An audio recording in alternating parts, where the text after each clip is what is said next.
Hoje vamos dedicar ao 007 e a uma música cantada pela Tina Turner, o Golden Eye. É verdade, Olha, não é? podíamos ter pensado em pôr aqui a música a tocar no início. O Gonçalo está aqui para nos falar de mais uma espécie vista quando andava pelas terras do norte, na Suécia. Gonçalo, tudo bem? Conta-nos lá como é que Olá, foi Zé. a Olá a observação desta. todos. Sim, isto ainda foi no mesmo sítio das três espécies anteriores. Foi em Gallivare, que é uma cidade do norte da Suécia. Foi o mesmo sítio onde eu vi o chapim da Lapónia, a escrevedeira amarela e a escrevedeira dos caniços.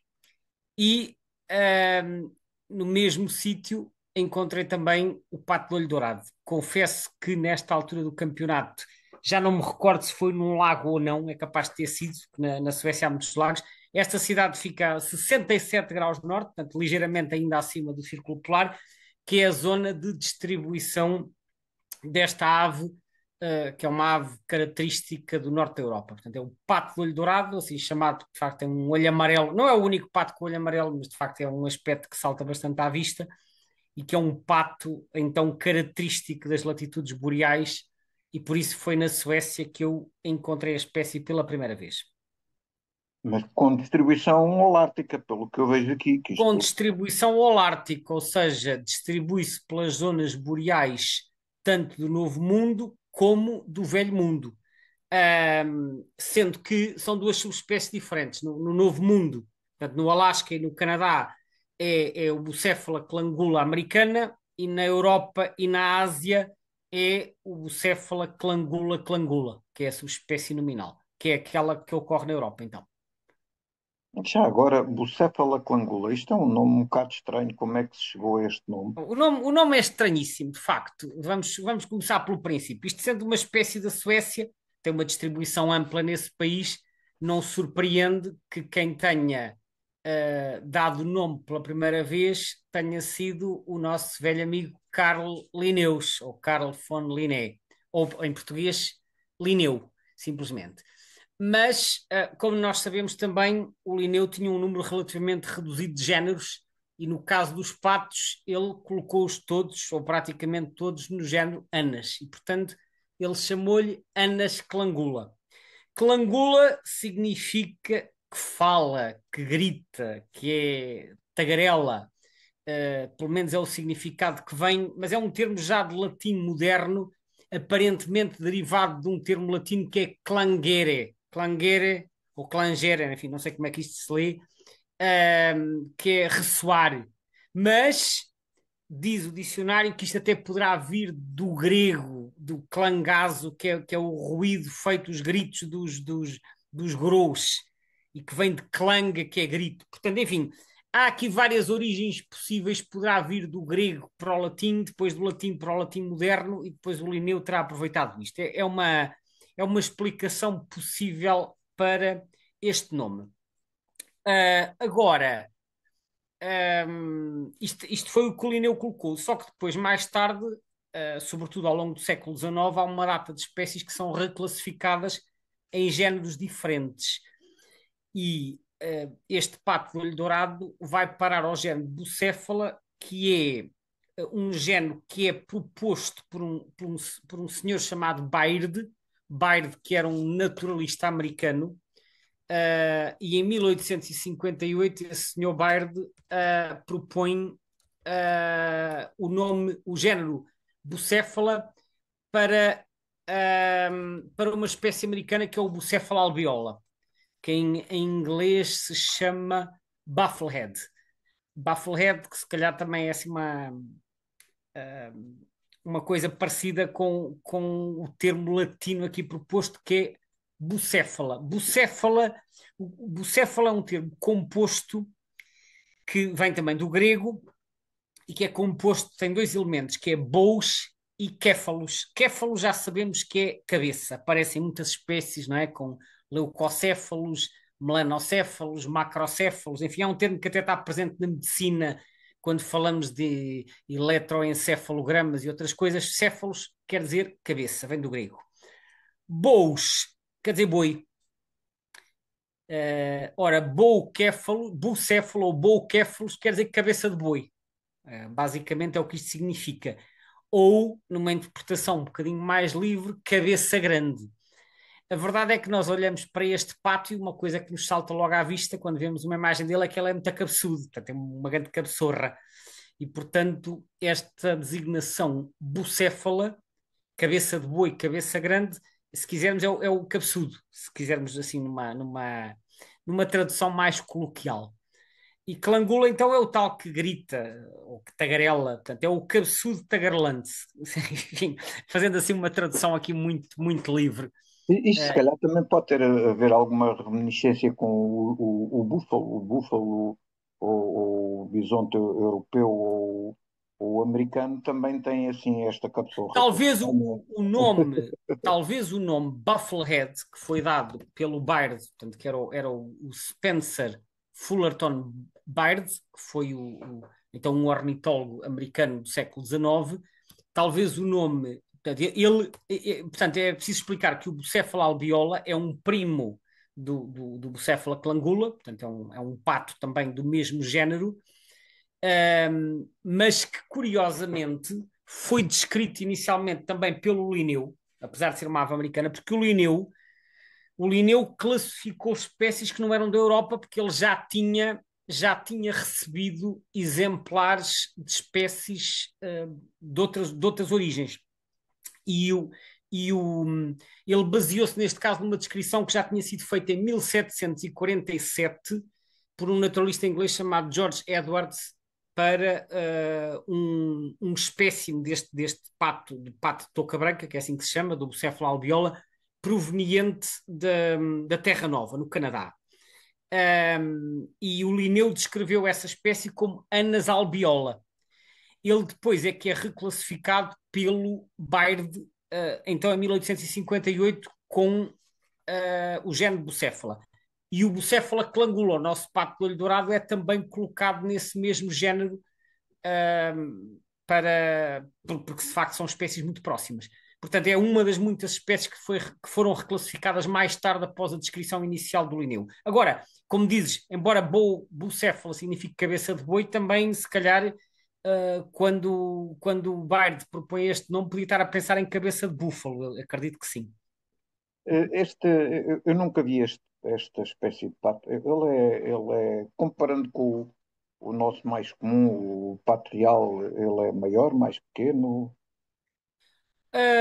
Eu acho que este pato é mais pequeno. Aliás, a maioria dos patos mergulhadores acabam por ser relativamente mais pequenos. Ele tem 45 até 51 centímetros de comprimento, portanto, 45 a 51.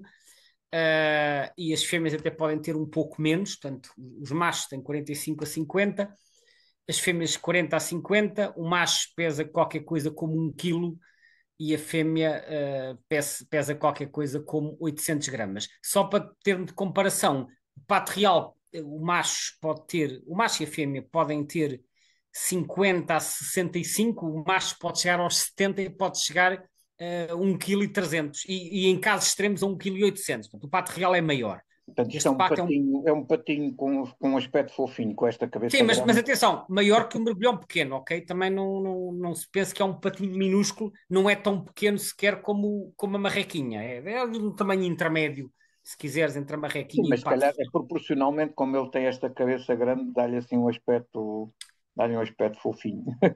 Repara, os patos mergulhadores muitas vezes têm um aspecto mais compacto do que os patos de superfície, entre outras razões, porque como eles mergulham mais, a forma deles,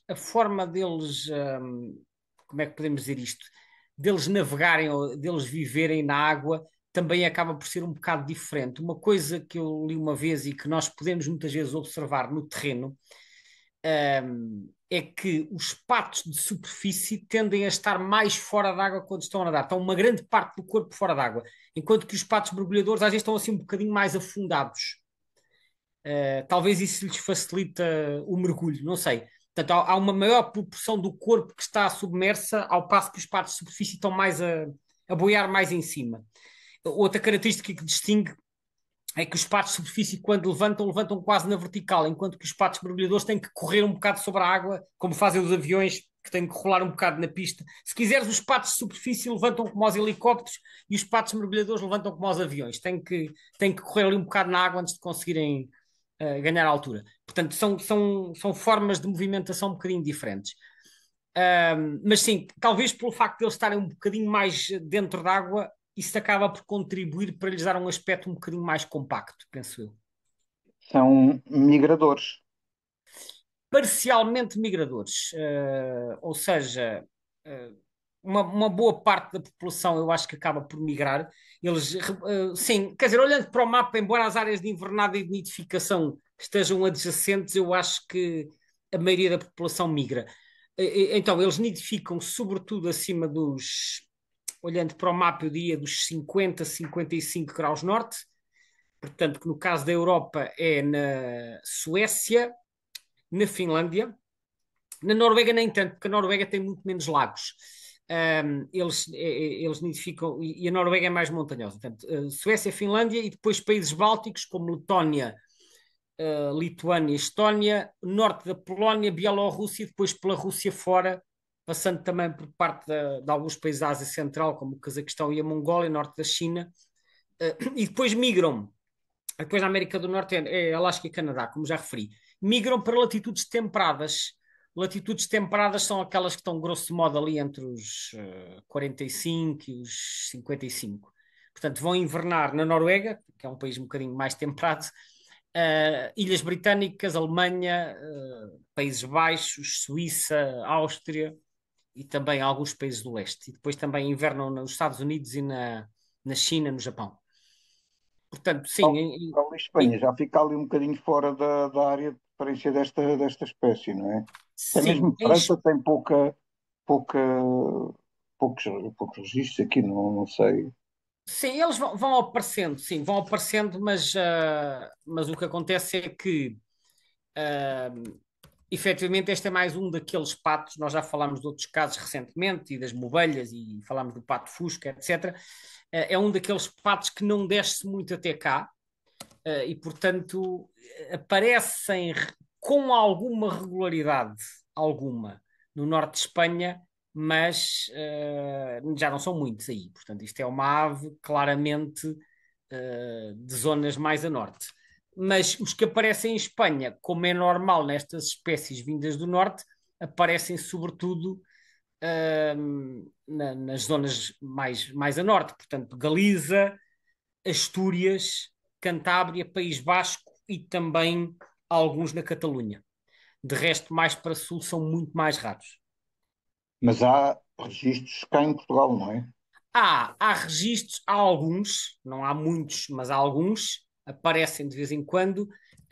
A primeira vez que eu vi em Portugal, aliás, se não me engano, até foi a única, foi um caso engraçado, foi em dezembro de 1991, portanto eu já tinha visto este lá em cima na Suécia em 89, e no dia 4 de dezembro de 1991, e um parênteses para dizer que nessa altura não havia cá internet, nem e-mails e muito menos e-birds e telemóveis, portanto, quando aparecia assim uma coisa mais rara, as coisas só se sabiam por telefone. E quando é por telefone, vais dizer de uma pessoa de cada vez.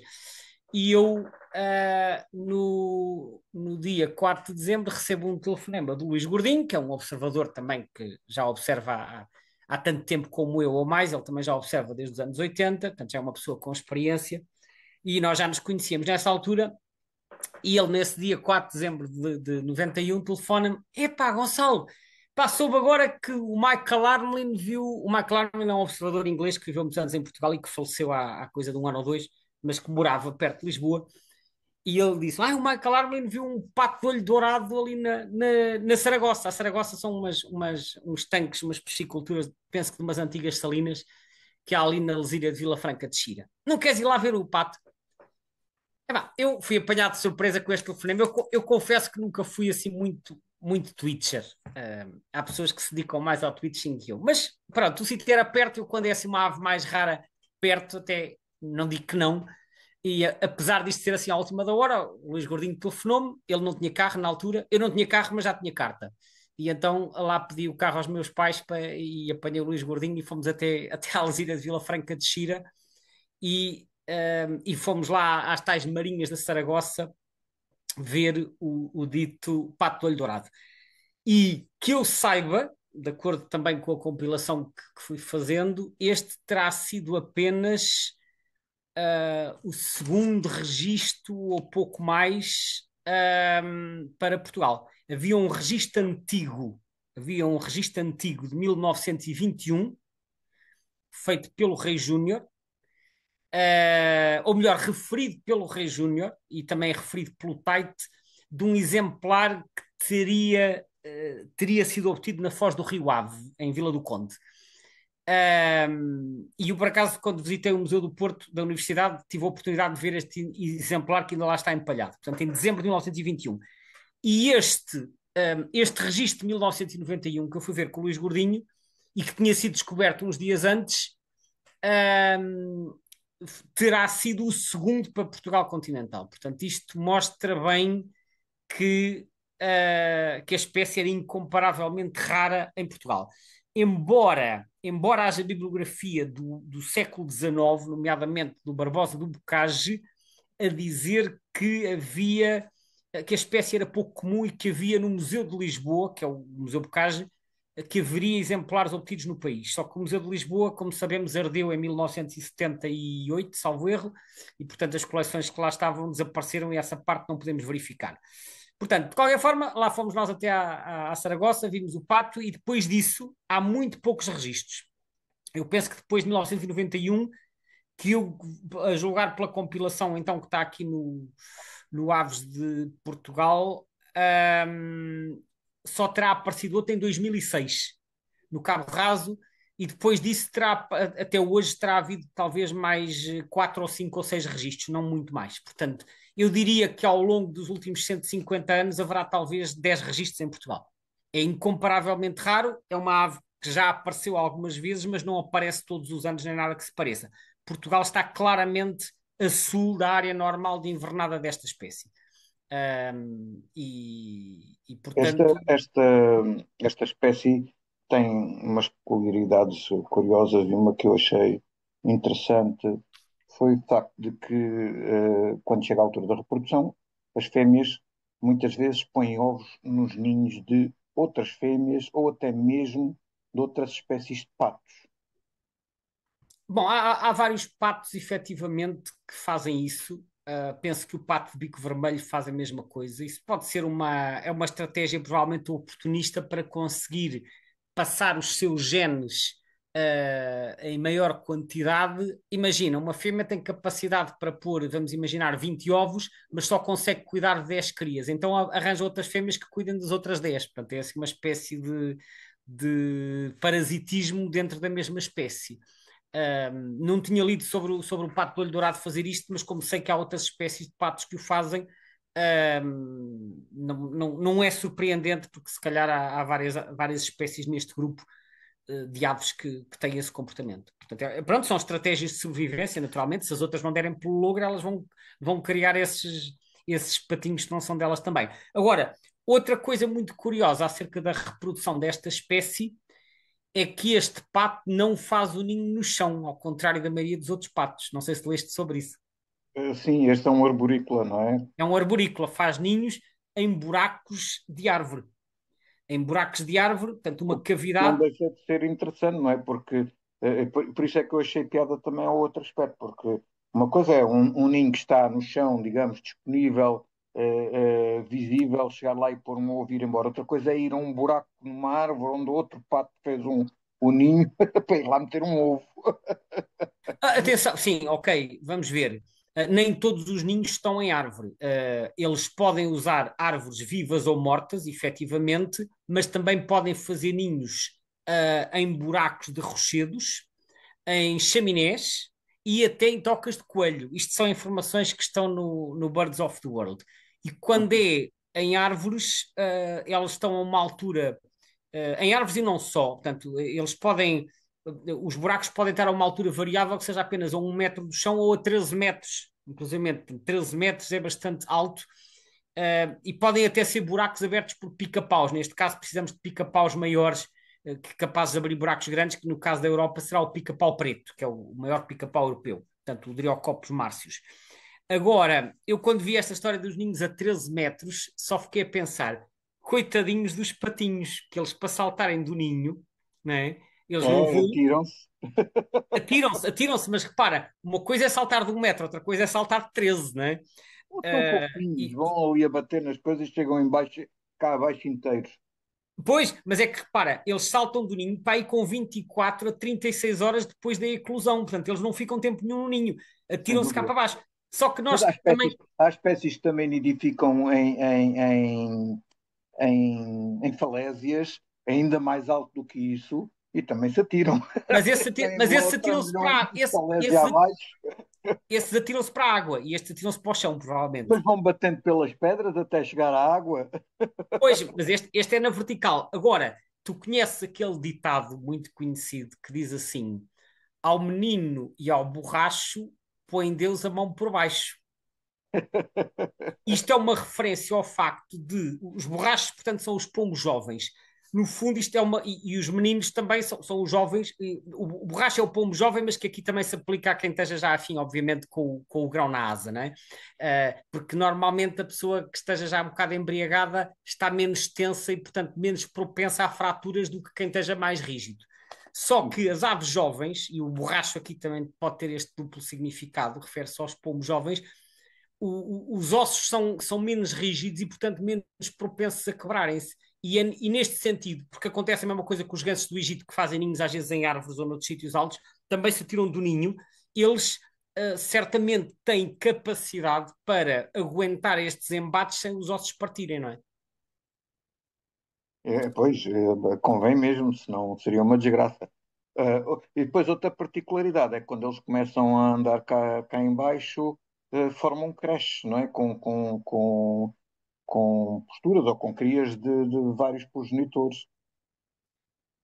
Uh, Sim, claro, obviamente, isso pode acontecer depois de formarem bandos maiores, efetivamente. Agora, eles fazem ninho em árvore, mas normalmente relativamente perto d'água. E já agora uma nota adicional sobre a questão das cavidades.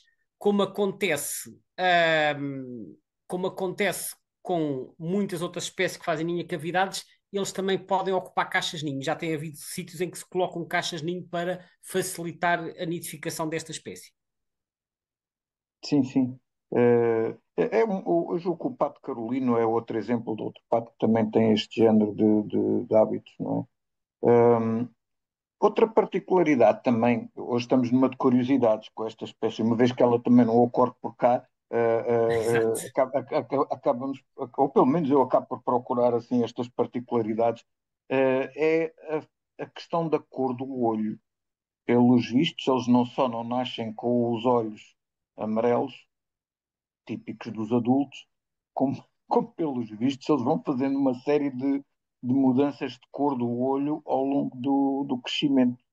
Não sei se sabias desse detalhe. Por acaso, confesso que esse aspecto não tinha visto, mas é verdade também que há muitas espécies em que a cor da íris vai mudando à medida que vão passando da fase juvenil para a fase adulta. E há várias espécies em que o olho do juvenil é mais escuro e depois vai se tornando mais vivo, com uma cor mais contrastante, à medida pronto, que se tornam adultos. Por acaso, desta Eles espécie, fazem aqui não... um espectro de cores que é qualquer coisa de extraordinário. Sim, Eles isso é muito começam interessante, sem dúvida. com cinzentos acastanhado, depois passam para um género de um púrpura azulado, depois Estou a azul, ler isso, depois estou a ver. esverdeado, e só depois, ao fim de não sei quanto tempo, é que então sim, chegam Aliás, ao amarelo. o macho adulto é amarelo vivo, enquanto que a fêmea é um amarelo mais pálido, quase esbranquiçado. Portanto, também há aqui algum dimorfismo entre machos e fêmeas, mas sim, a cor da íris vai evoluindo. E repara que às vezes as descrições dos nomes, neste caso pato de olho dourado, quase sempre refere-se à plumagem dos adultos e não à plumagem dos juvenis, que muitas vezes é menos característico. O adulto tem a cabeça esverdeada, com uma grande mancha branca junto entre o bico e o olho. E depois o dorso é escuro, mas o pescoço e os flancos são claros. E envolve, as asas são escuras, mas vê-se também um um quadrado branco na parte das secundárias que é bastante visível em voo. Eh, Pronto, e para quem quer ver esta espécie, terá que viajar mesmo para o norte. E hoje vamos ficar por aqui, já que este. Ou então esperar que apareça cá um e fazer o respectivo tweets. Sim, É, também é, é um é hipótese. outra opção, não é? Olha que por acaso ainda há uns meses, acho que foi este ano, apareceu um numa data e num local inusitados. O local foi inusitado porque foi numa albufeira perto de Castelo Branco, quando a maioria dos outros registros era na costa. E a data foi inusitada porque, se a memória não me falha, foi para aí em junho, que é uma data muito bizarra para um pato que, além de ser raro, aparece por cá no inverno. Agora, claro que nós nunca sabemos se estas aves são realmente de origem selvagem ou se fugiram de qualquer lado. Isso é sempre uma incógnita, mas, enfim, às vezes há casos de indivíduos selvagens que aparecem em datas atípicas. Este devia Aliás, estar um bocado baralhado. olhando para o mapa comparativo do Atlas Europeu, Sim, das aves, portanto, nidificantes, também se verifica que há uma clara expansão para sul da população europeia. exato, tem-se estado a expandir Portanto, para digamos sul. que à medida que eles vão vindo para sul, pode ser que migram, se calhar ali mais para baixo, comecem a vir Sim, até aqui. podem aparecer cá mais, efetivamente, porque eles agora estão-se a expandir para sul, nomeadamente na Europa Central, com novas áreas de nidificação, particularmente no norte de França, na Alemanha, na Suíça, na Áustria e na Polónia. Portanto, sim, pode ser que se continuem a expandir e que um dia destes comecem a nidificar mais perto daqui, vamos ver. E é uma observação que valeria sempre a pena. O bicho realmente é bonito. Pelo menos o macho, né? Porque ao fim e ao cabo, como quase todos os patos, aqui há uma diferença significativa da plumagem do macho para a fêmea. Muito bem, Gonçalo, mais uma vez obrigado pela conversa, obrigado a obrigado, todos Zé, que nos ouviram e obrigado. cá nos encontraremos na próxima conversa. Aliás, pelo que eu tive aqui a ver, ainda faltam umas 15 ou mais, já não sei, para terminarmos a tua volta pelo norte, não é? Sim, sim, porque é assim, ainda vamos continuar na Suécia durante mais algumas espécies, depois ainda vamos a outros países e só depois é que regressa a Portugal. Portanto, É isso. a próxima conversa também será na Suécia, mas já num local diferente. E agora não há cá mais spoilers, portanto, ficamos por aqui. Obrigado então e até à próxima. Até à próxima.